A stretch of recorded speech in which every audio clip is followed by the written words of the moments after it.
سلام، من ساینا هستم و خیلی خوشحالم که مهاجر 24 رو دنبال میکنید که اطلاعات مهاجرتیتون بیشتر بشه و بتونید بهترین انتخاب رو داشته باشین.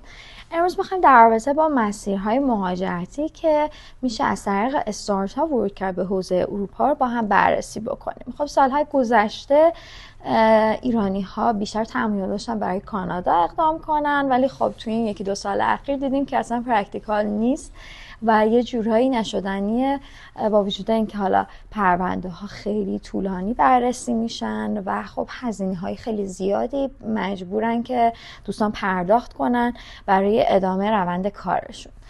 در رابطه با اروپا چه شما آیدیا داشته باشین برای استارتاپتون و بخواین اونو ثبت جهانی کنین، چه آیدیا نداشته باشین، شرکت ما میتونه به شما کمک بکنه تو زمینه ایده پردازی، بیزینس پلن و 0 تا 100 کارتون رو به صورت عالی انجام بده طبق چارچوبی که حالا مورد تایید اروپا قرار بگیره.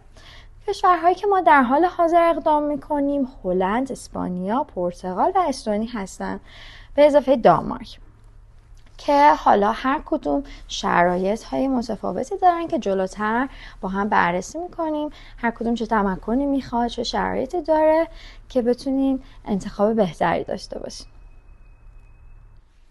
خب یکی از بهترین مقصدهایی که هم بین ایرانی ها محبوب و هم بین اروپایی ها هلند هستش.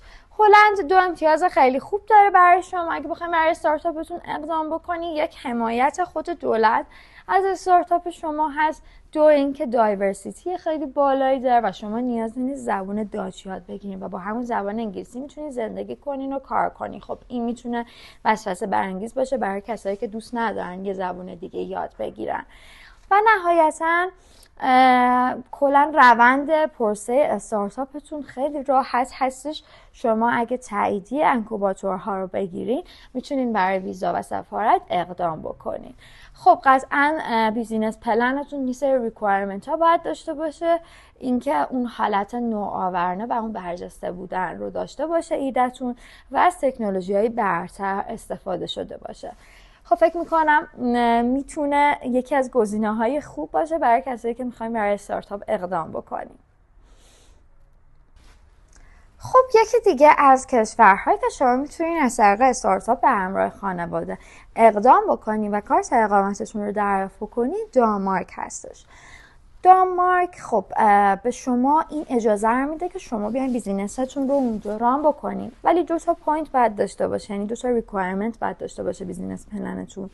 اونم اینه که پتانسیل رشد داشته باشه و کمک به اشتغالزایی کنه توی دانمارک، که حالا اون کمیته های بررسی دانمارک به شما این اجازه رو بدن که شما برای بیزینستون ورود بکنین، که این کمیته ها اسمش دانش بیزینس اتوریتی هستش. دانمارک اقامتی که به شما میده 2 ساله هست که خب این خیلی میتونه پوینت مثبتی باشه و نهایتاً بخوام بهتون بگم کمک میکنه بهتون برای رشد ایده‌تون. خیلی ساپورت های دولت رو شما دارین توی دانمارک. موضوع منفی که شاید راجع به دانمارک به گوشتون هم رسیده باشه تا الان، مالیات بالای دانمارک هست به نسبت کشورهای دیگه که تو اروپا وجود داره و به طور کلی بررسی پرونده ها توی دانمارک خیلی طولانی تر هستش و شاید این 2 تا پوینت تنها پوینت های منفی باشن، ولی به هر حال همچنان شما میتونید اقدام بکنین و کارت اقامت 2 ساله خودتون رو دریافت بکنین. خب بخوایم در رابطه با استونی صحبت کنیم برای کسایی که میخوان از طریق استارتاپ ورود بکنن. استونی بهشت دیجیتال اروپا هستش و برای کسایی که برنامه نویس هستن، دیولپر سایت هستن، کلا کارشون بر مبنای تکنولوژی، خیلی میتونه ایده خوبی باشه که به استونی مهاجرت بکنن. حالا چرا؟ چون که استونی این امتیاز رو به شما میده که کل تیمتون به صورت ریموت کار بکنین و اینکه حضور فیزیکی نیاز نیست و چون تمام کارها توی استونی به صورت آنلاین انجام میشه، کارهای بانکی، کارهای کسب و کاری، خرید و همه چیز به صورت آنلاین هست و خب شما میتونین از ایران یا حالا از کشورهای دیگه دسترسی داشته باشین و تمام کارهاشون رو انجام بدین. اینها خیلی کمک کننده است. حالا اقامتی که استونی به شما میده اقامت 1 ساله هستش که به 3 ساله تمدید میشه برای کل خانواده‌تون. و امتیاز بعدی این که کلا مالیات توی استونی نسبت به اروپای غربی پایین‌تر و هزینه‌های زندگیتون کمتر هستش که اینها کمک میکنه یه سیوآپی شما توی ماه برای خودتون داشته باشید.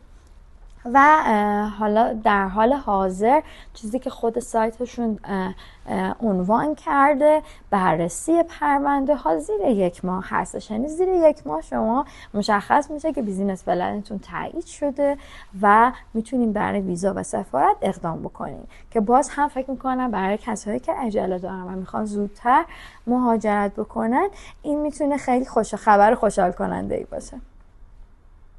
خب بریم سراغ استارتاپ اسپانیا. استارتاپ اسپانیا ترکیبی از نوآوری و اقامت کاری هستش که نهایتاً ایده شما توسط مرجعی به اسم انیسا بررسی میشه.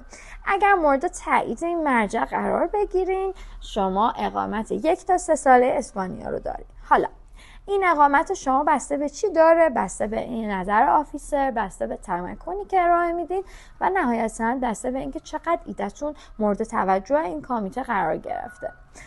و خب ببینیم پوینت های مثبتی داره اسپانیا، بخوام بهش اشاره بکنم که آب و هوای خیلی خوبی هستش که داره و مورد بعدی اینه که سیستم آموزشی و درمانی خوبی داره و خب کمک میکنه به شما که زندگی بهتری داشته باشین و نهایتاً بتونین بیزینستون رو به بهترین شکل هدایت بکنین.